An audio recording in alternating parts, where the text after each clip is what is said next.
पर सुन रहे हो और इस पंडाल में बैठकर कथा का रसतत्व ग्रहण कर रहे हो, मेरा इतना सा निवेदन है, आप सबको देखकर मुझे बड़ी खुशी होती है कि आप अपनी जिंदगी का सही एंजॉय कर रहे हो। आप अपनी जिंदगी का सही एंजॉय कर रहे हो। समय निकाला, भगवान के पास पहुंच गए। कथा छूटेगी, 7 दिन बाद अपने काम में वापस लग जाओगे। फिर कभी मौका मिल गया कथा सुन लेंगे, फ्री टाइम मिल गया मोबाइल पे सुन लेंगे, नहीं तो चैनल पर सुन लेंगे। दिन में समय नहीं मिला रात में सुन लेंगे। आप अपने जीवन का फुल एंजॉयमेंट कर रहे हो, आप अपने जीवन को सही जी रहे हो। मन करता है शंकर जी के मंदिर चले जाते हो, मन करता है लोटा उठा के शिव जी के मंदिर पहुंच जाते हो, मन करता है पशुपति व्रत कर लेते हो, मन करता है सोमवार के व्रत कर लेते हो, मन करता है संकट सोमवार के व्रत कर लेते हो। तुम्हारे दिल से तुम कर पा रहे हो, तुम्हारी चित्त वृत्ति से तुम कर पा रहे हो, तुम्हारे हृदय से तुम कर पा रहे हो।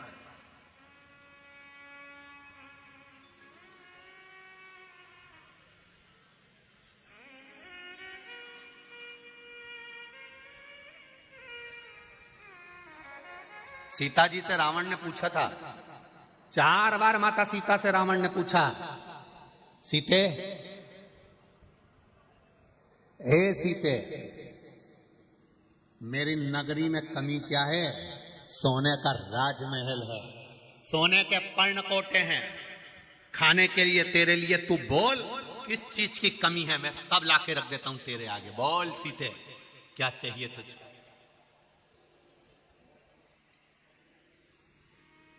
रावण ने कहा, सीता तुम बोलो तो ये पूरी प्रॉपर्टी तुम्हारे नाम कर दूं, तुम बोलो तो सारी जायदाद तुमको दे दूं, पर्णकोटे, सोने के कलश, सारा नगर, मंदोदरी को तेरी दासी बना दूंगा। सीता, सीता इस पूरी लंका में कमी क्या है? इस पूरी लंका में कमी क्या है? सीता जी कहती हैं, यहां एक कमी है। क्या? यहां मेरा राम नहीं है।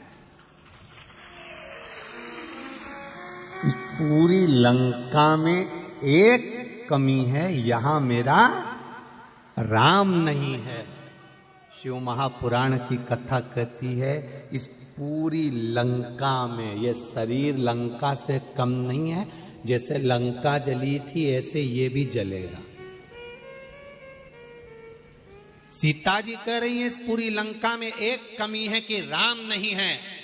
इस पूरे शरीर में अगर राम नहीं है, शिव नहीं है, कृष्ण नहीं है, तो ये लंका किसी काम की नहीं है, आग लग जाएगा। किस काम की ये लंका? इसका महत्व क्या है? ना राम नाम लीनो तूने भरी जवानी में, तू डूब के मर जा रे चुल्लू भर पानी में। कभी कभी सोचने में आता है, इतने से चुल्लू के पानी में इतना बड़ा मनुष्य डूब के मरेगा कैसे रे? इसको तो अच्छा बढ़िया तालाब चाहिए, तब जाके तो डूबेगा, या कुएं में पानी चाहिए तब डूबेगा। पर कहावत लिखने वाला ने लिख दिया, तू डूब के मर जा रे चुल्लू भर पानी। अरे तू तो चुप रहे दीनानाथ, तुम गावरी जी जियो, जरा डूब के मर जा रे। हाँ, अब ठीक है। अब उसमें लिखा कि चुल्लू भर पानी में डूब के मर जा। इतना बड़ा मनुष्य चुल्लू भर पानी में कब डूब के मरेगा? तो कहा, जो भगवान का भजन नहीं करता, जो मनुष्य शरीर पाने के बाद भी भगवान की भक्ति नहीं करता, जो मनुष्य शरीर पाने के बाद भी भगवान के द्वार नहीं जाता, जो मनुष्य शरीर पाने के बाद भी राम और कृष्ण नाम नहीं गाता, जो मनुष्य शरीर पाने के बाद भी शंकर को 1 लोटा जल नहीं चढ़ाता, जो मनुष्य दे पाने के बाद भी कभी सत्संग नहीं करता, मनुष्य मनुष्य नहीं होता, वो कीड़ा होता है। और कीड़ा चुल्लू भर पानी में डूब के मर सकता है। उसका अगला जन्म कीड़े का होता है। अच्छा, कीड़े भी वैरायटी के होते हैं, ऐसा नहीं है कि कीड़ों में भी क्वालिटी नहीं होती, होती है। कुत्ता मर गया, उसके पास बदबू आ रही हो, तुम लोग मुंह पे कपड़ा बांध के जाना और एक डंडी से हिला के देखना, वहां छोटे छोटे कीड़े पड़े हुए। ये कौन से कीड़े हैं? कौन से कीड़े हैं? जिन्होंने कभी भगवान का नाम नहीं लिया और 24 घंटे भगवान की निंदा में लगे रहे, तो मरे हुए कुत्ते के पास में जो कीड़ा पैदा होता है, ये उस क्वालिटी का। अब एक चूहे के पास, तुम्हारे यहां कभी चूहा मरा हो?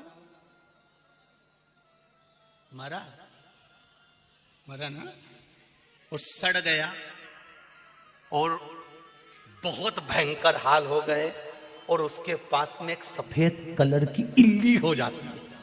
देखिए,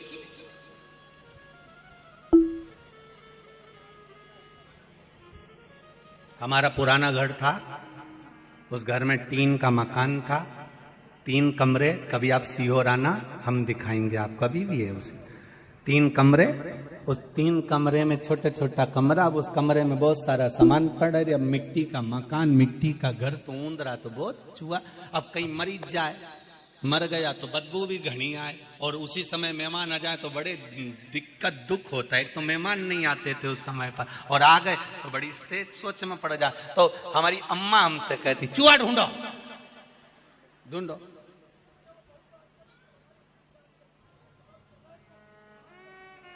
अब वो चूहा,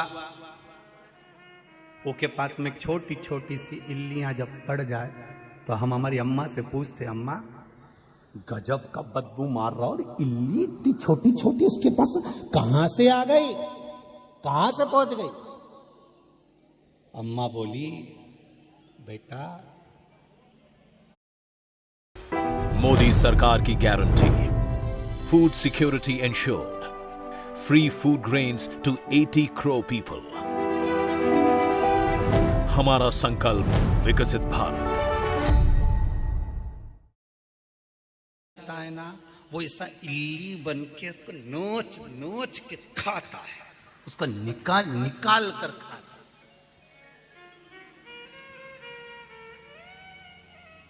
बड़ा समझना, भगवान से कहना, भगवान कृपा करना, कोई हमारा खा गया चल जाएगा, पर भगवान ऐसी बुद्धि मत देना कि हम किसी का खाएं। हमको धन देना, ऐसा देना कोई खा गया चल जाएगा, पर ऐसी बुद्धि मत देना कि मुझे इसका खाकर मरना है, मुझे इसका खाकर जाना है। 1 रुपया भी किसी का नहीं खाऊं, जब यहां से जाऊं अलमस्त होकर जाऊं। एक कथा थी है ना, एक चोर चोरी करने सेठ जी के यहाँ गया। सेठ जी के यहाँ गया तो सेठ जी ने देखा कि सेठ जी के यहाँ बहुत धन था। चोर ने सोचा इसके यहाँ का पूरा माल चुरा लेना, चाहे कुछ भी हो जाए। पर सेठ जी बड़ा ईमानदार था। सेठ जी हमेशा जिसको भी उधार देता था ना, तो कह देता था, ये जन्म में दोगे कि अगले जन्म में दोगे।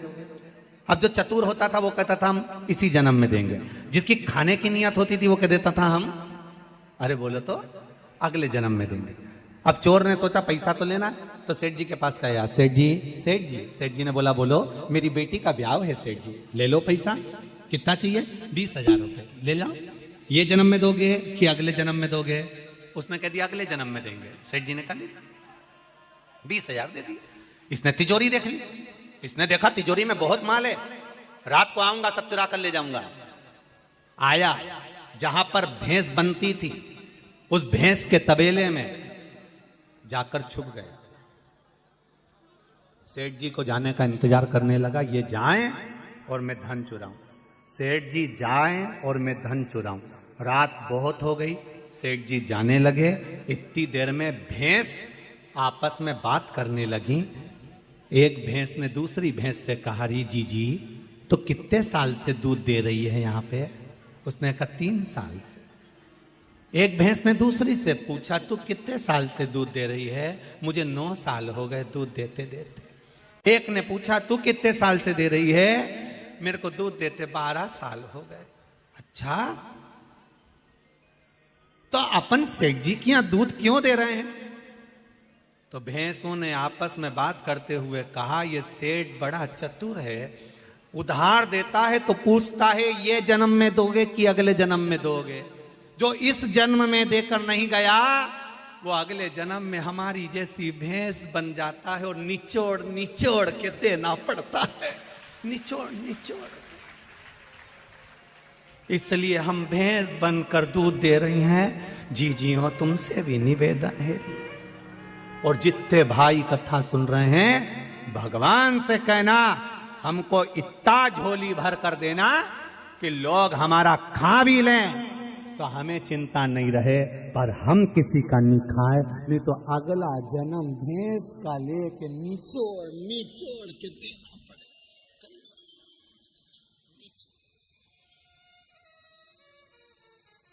दिल दुखाकर किसी का 1 रुपया भी मत रखो, 1 रुपया।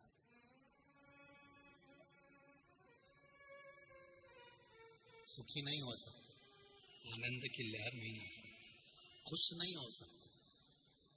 जितनी मस्ती की जिंदगी आज जी रहे हो ना, ऐसी जिंदगी नहीं जी सकते। बहुत प्रसन्नता का जीवन है अपना।